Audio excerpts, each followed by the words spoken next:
Hello and welcome back to the A3 podcast, or should I say this week, the A2 podcast. Unfortunately, Doherty's not going to be joining us, but as per usual, my name is Alex Catalano, and I'm joined by Alex Miller. Yes, we are one trip down today, unfortunately. We had to cancel last week's show, but we thought we have to put one up this week because the show has to go on. You can't miss finals football. You can't miss finals football. It was an intriguing week of finals football indeed. It was massive. Honestly, we did talk tips last time, and I was completely off base on every game, to be honest. I had every game being close except Collingwood and West Coast, and that was the only close one. So that was a good call there. Well, we don't have to worry about the other one, Jim, mate. That's all right. We'll get straight into it and talk about the first game, which was on Thursday night. Richmond and Hawthorn. We were both in attendance for this one, sitting in completely different parts of the ground. Yes, missing my other half. He was in a different seat. You bastard. We did have a lot of the social medias going on, a lot of Instagramming going on of the Yes, game. we did. You guys probably would have seen the feed on the A3 Instagram page. We got some pretty good footage down the race of Hawthorn. I had some pretty excellent seats. Yeah, Miller was in a great place. I had some ripper seats thanks to my mum for locking down them. So, yeah, that was fantastic, and the atmosphere was electric. It was. What you would say, Catalano, 91,000 in the house. It was just insane. Yeah, it still gives me a bit of goosebumps every time hearing the yellow and black. Yeah. Just hearing the Tiger Army go off before and after the game. And the thing is as well with finals in general, I think regardless of the team that you follow, it's just good being there.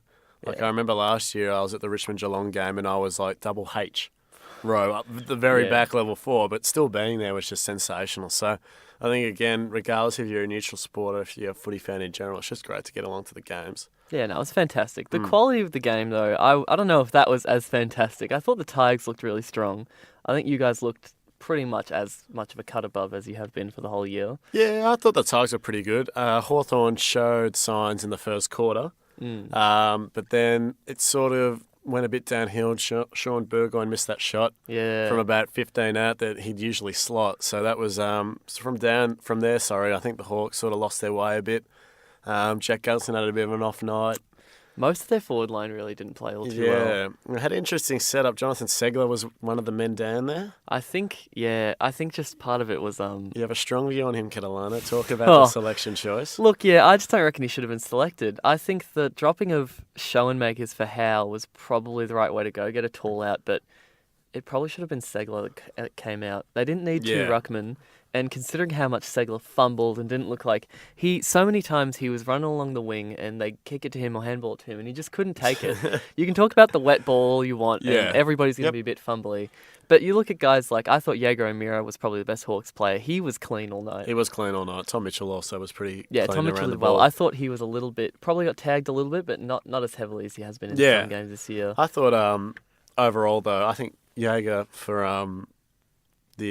Hawthorn was probably the most influential player on the ground. Yeah. I think, though, like you said, especially the conditions, there's a very tall lineup. You had the Irish man down there, Mr. Nash. Who did not do very much either. No, he didn't, not much at all. Roughhead kicked 3, but really he was sort of in and out of the game. He got a couple from free kicks, but he played quite well in general.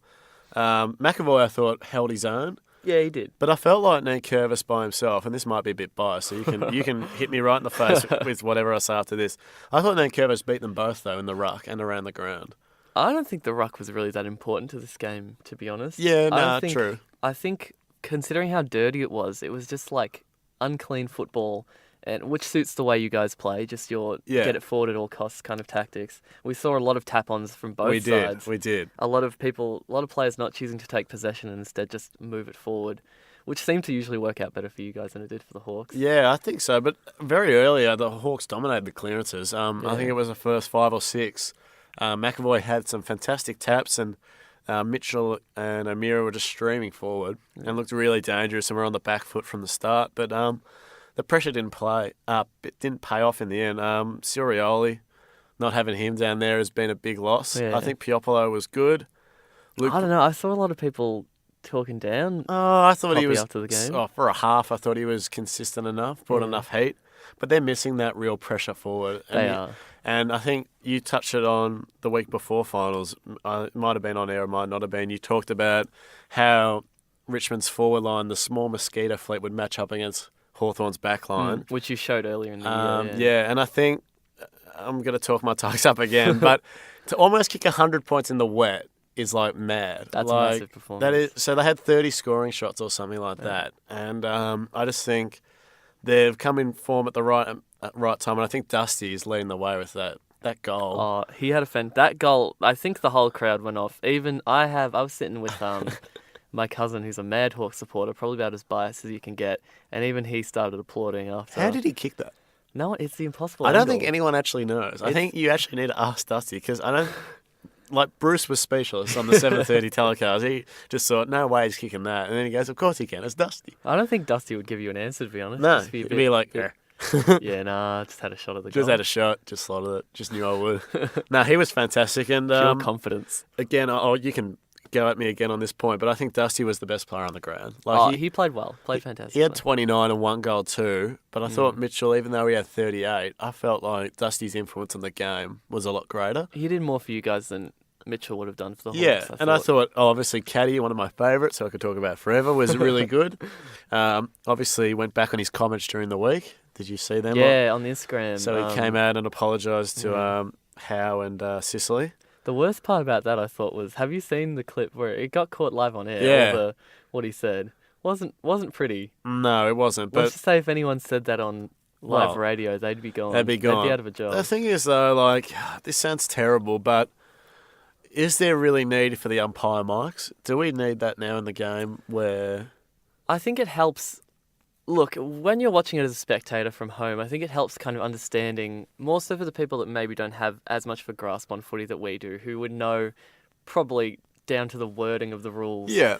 That hearing the umpires explain their decisions can help sometimes. I agree with that. And I think having the mics there, I think the commentators love it. I think it's helpful. Yeah, I totally agree with what you're saying. Like, I'm not against it or anything. I suppose the only thing for me is that even 5-10 years ago, nothing like that. So that, not saying the players could say whatever they want, but there was less media scrutiny. Now, everyone's got a phone and it's all recorded and social media just blows up. Yeah.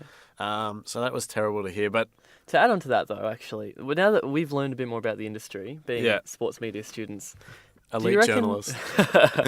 Do you reckon the producers got anything about that? The TV does run on a bit of a delay like the radio. If that had been said on SEN with I think it's a 7-second delay, they would have been able to just mute that, cut it out.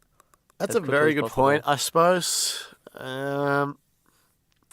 maybe at the time, I suppose it's one of the heat of the moment things as well. Yeah. It's like, I guess you hear that, and obviously, with common sense, you'd want to cut that out. But I suppose maybe... I don't even know how to answer. That's a very good point. Like, I think they probably should have, but then at the same time, there's no reason why not. Yeah. So why didn't they? That's a very good point. Sicily. Yes. What do you think of him? I thought he was real rusty coming back from injury, to be honest. Rusty. He had the wrist injury. Yeah. The thing about that is, I guess his match sharpness wouldn't be as bad because it's not like a foot or hamstring or something. So he still obviously could have done.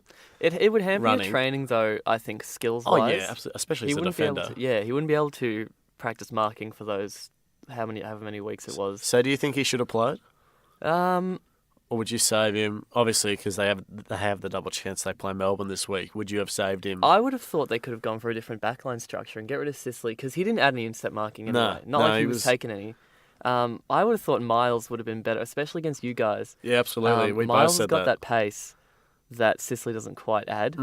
So I think, Miles probably would have been a better choice. And for a different I structure. think Dimmer played it well, though. He got Caddy, and he said, take Sicily out. And Caddy sat in the square and just dragged Sicily away from the contest. So let him play one-on-one. And like you said, the intercept marking, his third man up, is so crucial, especially with Stratton going down with the hamstring. Yeah, massive loss for them. Hopefully, if the Hawks make the grand final, he can be back, but that's the only chance they've got. Don't think I can see the Hawks make it all the way to the list. They would have to beat Melbourne, who look hot.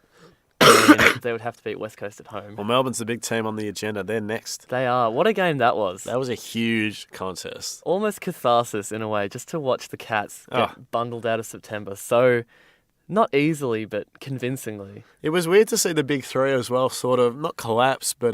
they didn't do much. No. Dangerfield had the most clangers in a game. Went at 55% or something, 11 turnovers. That's just unheard of for Paddy as well. But if you remember the Richmond final last year, he also did that as well. Yeah. I don't think Danger's not a finals player. I just think if you bring enough heat, it just shows you that they're all human and anyone could buckle under the pressure of finals football. Do you reckon maybe...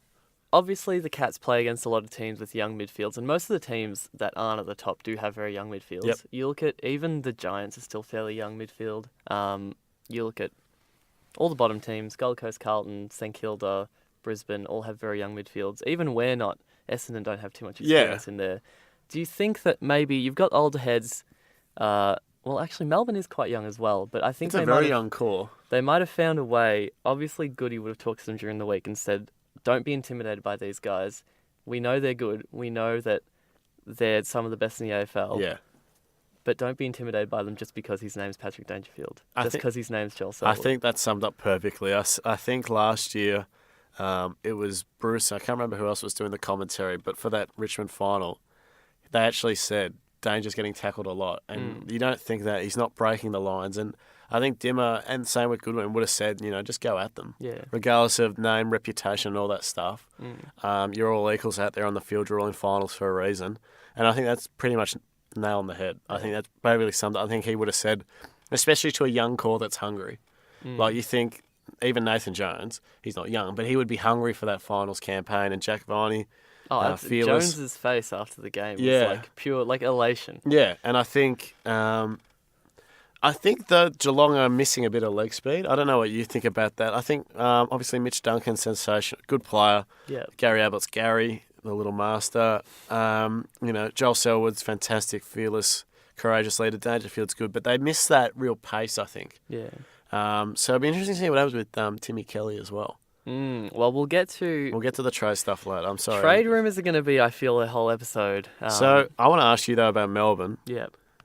That young man down forward. Sammy Wiedemann. The Weed. He's just seemed seamless since he's come in for Hogan. Oh, he's been absolutely sensational.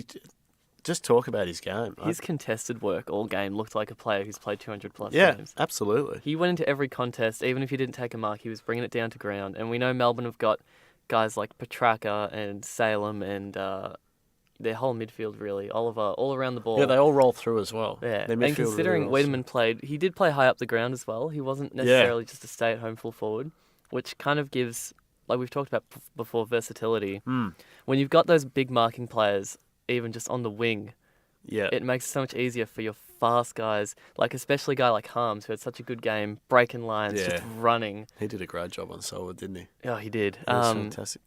When you've got those speedy players, they can just burst through. I think fantastic, like when he takes those marks as well, if you're kicking down the line to him, you've got that confidence. You see Sam in the pack, you go, he's going to take that.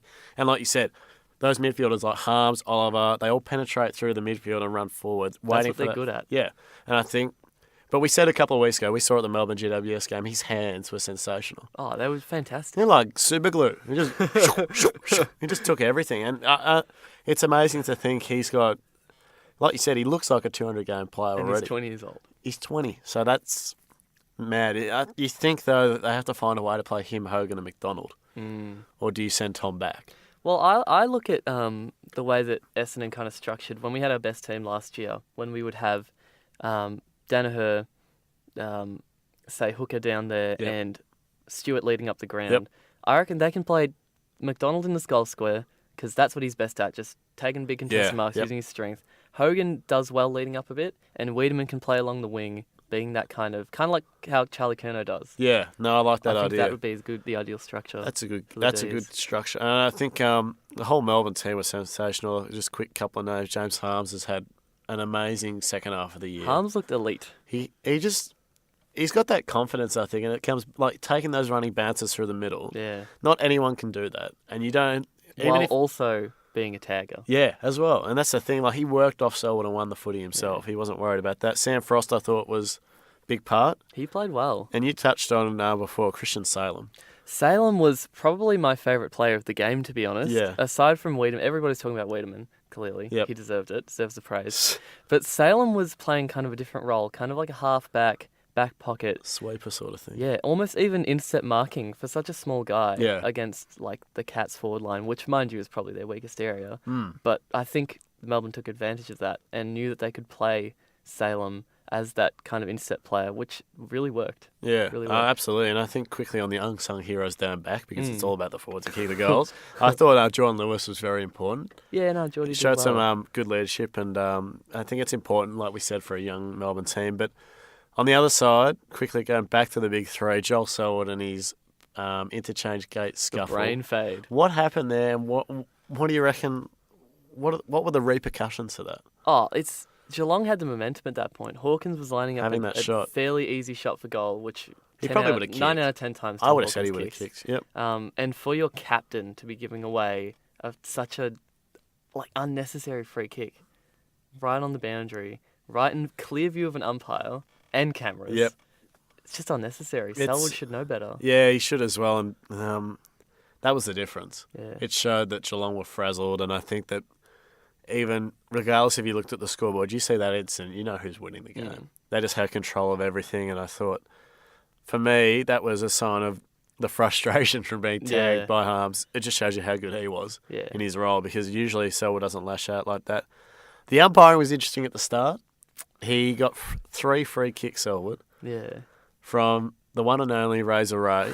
I don't like to pick out umpires and players, but I think the dropping of the knees is an issue that has obviously circled around many players. Look, it's discussed with guys like Selwood and Shuey in particular. So my question to you is then, there's obviously, like you touched on, Selwood, Shuey in particular. If you're umpiring that game, surely you pick out those players and say, well, I'm going to watch really closely and make sure that number 14, as we know, Joel Selwood, or number 13, Shuey, is not doing the knees drop. And surely Razor Ray, experienced as he is, would be able to show that leadership, I suppose, and get the umpire leadership. Yeah, no, the seriously. umpires are a team too, and dictate the game on their terms. Obviously, no one wants the umpires to be involved in everything, but stuff like that. I don't know what you think, but I think you should be really aware of who you're umpiring. That's a very good point. Actually. I don't know. Not something I'd thought of. It's something. I think Selwood has kind of got it down. He's got a system where he makes it look legit. And I'm obviously heat of the moment. Umpires aren't always going to play. Yeah, of course. Yeah, but absolutely. I agree that they should be paying special attention to the players they know, and they do. Yeah. We'll move on to Sydney and GWS in a second. Actually, we might move on to them now. We'll do that now because the umpires do always pay special attention to Toby Green. Usually. But we had a few incidents in the Sydney and GWS game. The old Green, foot. What do you make of it? The foot fend off. Look, it kind of disappoints me because Green, I'd finally come around on him. Green was always a bit of a grub. Yep. Bit of a dirty player. Loves to sink the fist in a little bit. Yep. And it sort of ruins his image as well, though. It does. Because he is so talented, like you said, but all this stuff really pulls back on his. It takes away from his actual ability. Yeah, and you just get that image of him, of the dirty player that is literally kicking people. No, we saw last year, obviously, with the Dullhouse incident. Yeah, which he still only got a fine for. Yeah. And now he got fined again. I think the worst one would have been, did you think the Nick Newman one? Yeah, the Newman one, yeah. I think that was, Newman's closing down, I get that, but he's at a distance where Toby probably doesn't need to stick the foot up. Yeah. And for him to make that choice consciously, and I don't know if you saw afterwards, Jeremy Cameron walking past, laughing and just raising the eyebrows, whatever. So I don't think, especially player safety is a joke in general, and I don't think Toby's intention is to hurt anyone, and it is within the rules to protect the space. But I want to hear your thoughts. It doesn't look good, but no. What happens? Do you give weeks out for that, though? I think there's going to be a rule change at the end of the year to do with the studs, because that's the dangerous part. That is that the studs can go into a player, and that can hurt you. Absolutely. That can draw blood. When you think about if that gets even between almost one of the ribs in your rib cage or something, or even near your lung. Or like you did with Delhouse in the head. Face. What happens if you cut their eye open? Yep, or even in the eye. Could do structural damage to anywhere, really, cheekbone, whatever. It is dangerous, and it just, again, it takes away, because he played a fantastic game. Oh, he did. He was probably the best giant out there. He was the best giant out there. He was good. I thought Phil Davis, though. Oh. What'd you make of that matchup? Covered Buddy like a blanket. Oh, my God. It was seamless. It was like a training drill for him. Buddy's Phil's gonna have to check his pockets in the next few days. 'Cause Buddy's still in there. Buddy's still in there. Buddy hasn't got It's on gonna the... be pulling it. Buddy isn't back at training. It's gonna be like a circus act with the pulling the scarves out. Yeah, It's just gonna be buddy after buddy after Buddy. There's no one else in there. No, he was sensational, Phil. I think the only one time that Buddy maybe should have got a free kick, but even then, he was all over him. It was incredible. You said it perfectly with the blanket. Like it was like he was rugged up, couldn't go anywhere. The whole Sydney forward line really just got mitigated, but you can look at that as sort of the midfield delivery as well. I thought the structure wasn't good though in general. No, Parker and Hanbury, I thought both probably the two best Swans. Yep. Played decent games, but still, even with them playing well, their forwards couldn't get any of it. Yeah, that's right. I think Will Hayward was really disappointing. Tom McCartan barely touched it. Tom Papley looked all right. Yeah. You're not a huge Tom Papley fan, are you? No, I thought he was good. Searching my brain for something positive to say about Papley. Nothing. But it's always hard with Sydney. I've got nothing for you. It's always hard with the No, I thought he was really good. I did think Benny Ronk disappeared again. Yeah. Well, I mean, we've talked about him. We talked about him in the under-20 chat. Yeah, that's obviously inconsistency. The only thing as well is that I think John really wants to put him on the midfield to have spurts, but I think his stamina is a real issue. He's very much a burst player. Yeah, so I think, unfortunately, a bit like, I suppose, someone like Castagna or Dan Butler, they're not going to be able to run on the midfield for very long. But I thought Buddy was really well held. Absolutely. So you touched on Dan Hanbury and Luke Parker. Anyone else you thought played well for the Swans? I couldn't see much. I thought Lloyd was probably as consistent as ever, but not like he was doing much. When the ball doesn't move down to your forward line, getting that movement off halfback really means nothing. I thought I saw Grundy took a few decent intercept marks. Aaliyah has been playing well pretty Fantastic much. first quarter, wasn't it? Since he came back, Aaliyah's been playing well. I wouldn't mind having him at the Bullets, but I don't think he's going anywhere. I think he loves the Swans. What about the Giants? You touched on Toby Green. Who are the other standouts for you? I think, honestly, Kennedy and our man Perryman, they've been doing well in the backline. Fantastic for a few weeks across now. halfback. Yeah. They just look really confident as well for such young guys. Yeah, it's good movement. They really... You look at some of the best backmen and you look at, say, their disposal efficiency, and I reckon the two of them would have to be like 80% or over. Oh, yeah. And that's just so valuable, especially with how many losses the Giants have had to their backline, just with players getting injured or moving out of position or leaving. Absolutely. They've provided some real solidarity. They look dangerous. I think it'll be a fantastic contest this weekend. Ward, of course, always very consistent. He got the hard ball, and he does. He was sensational. He did well. I saw one where he bumped, I don't know who it was. I think it was Nick Newman coming off halfback. And he bumped him, and Newman had the football, and then he turns around, and Cal Ward has the football. Without even, physically... It was a magic trick. Yeah, he wasn't even, he didn't rip it out of his hands. He just robbed him. Yeah, legit, just pick your pocket, how are you, and on your way. He was sensational. That was a captain's game, led from the front, and I thought him and Phil Davis really showed how to set the tone for finals. And especially in those conditions as well. They were first to the ball all the time, and credit to the Giants, they were sensational. Especially considering, sorry to interrupt, but how the Giants have been railed on for kind of, not just toughness, but disappearing in finals, key players going quiet. I thought they did a really good job of playing as a unit and really shutting down Sydney and not letting them do anything. I think they killed them. So the Giants got a really good game this week against Collingwood, who did play West Coast. It's going to be massive. It's going to be massive. It's a good little rivalry, that one, I think. I think it's brewing. I think all the ex-players, we touched on off-air, who was there? Hoskin Adams, Elliott. Treloar and Hoskin Elliott. So they're all fantastic players, probably stars, I'd say, at Collingwood. So a bit of a rivalry brewing, not like the Carlton GWS one, where 2 wins versus a finals berth team. Hey all, Catalano here. Unfortunately for the rest of the podcast, we had some major audio issues which we couldn't really catch until the end of it, until we were in editing. So we're going to have to cut out the rest of the podcast. We will put our tips up for the round on the Facebook, on the Facebook post, so be sure to check that out. And also, we will cover West Coast and Collingwood next week, at the start of next week's episode, just real quickly. Considering there's only 3 games, it shouldn't take us all too long. But thanks for listening this week, and stick with us. We've just got a few things to work out. It doesn't always work out properly. Unfortunately, a few issues out of our control. But stay tuned for next week. It should be good. Also, be sure to follow us on all the socials, of course. A3 Footy Podcast on Instagram, the A3 Footy Podcast on Facebook, regular updates hopefully we'll get in gear for that. But yeah, just stay tuned for next week. Thanks for listening. Bye bye.